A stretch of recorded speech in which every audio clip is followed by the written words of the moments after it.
Hi, Camille! Kamusta ang sitwasyon sa PTEX? Hi, Chippy, Marcel, Juby. Dito nga tayo sa PTEX. May ilang mga pasahero na maaga na nag-book para makauwi na kanilang probinsya bago mag-Semana Santa.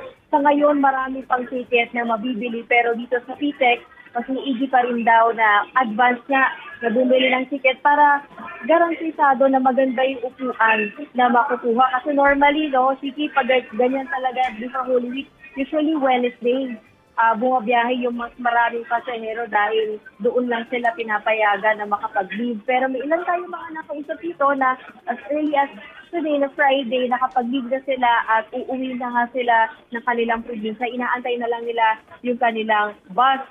Ayon sa PTEX, nasa 1.7 million yung inaasahan nilang pasahero na dadagsa simula sa susunod na linggo.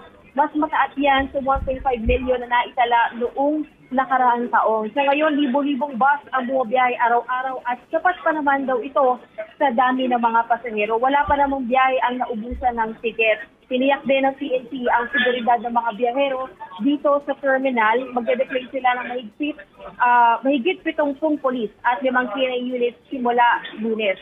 May mga nakastandby rin ng mga help desk at medical personnel mula sa Philippine Red Cross sakaling kailanganin ng mga pasahero. Hindi ba, Julie? Camille, meron bang mga special trips just in case maubusan like yung mga Bicol trips, di ba? CDO, Davao, Mindanao. Meron ba?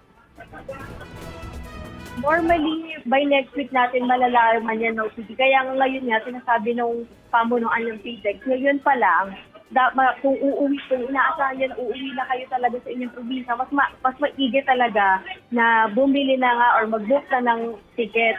Kasi pagka ganyan, Wednesday na usually yung last trips nila eh. So kasi by Thursday, Friday, Saturday, naka-holiday na rin yung mga terminal, yung mga bus, no? So bihira talaga na magkaroon ng chance passengers. However, yung mga bus terminal sa Cubao at sa Pasay, sila kasi yung mga nagbebenta talaga ng ticket na mga walk-in. Pero paunahan din yun. So kaya sa mga kapatid po natin nakikinig ngayon, talagang sigurado kayong uuwi ng probinsya ngayong Semana Santa, mas maigi pa rin na mas maaga bumili ng ticket.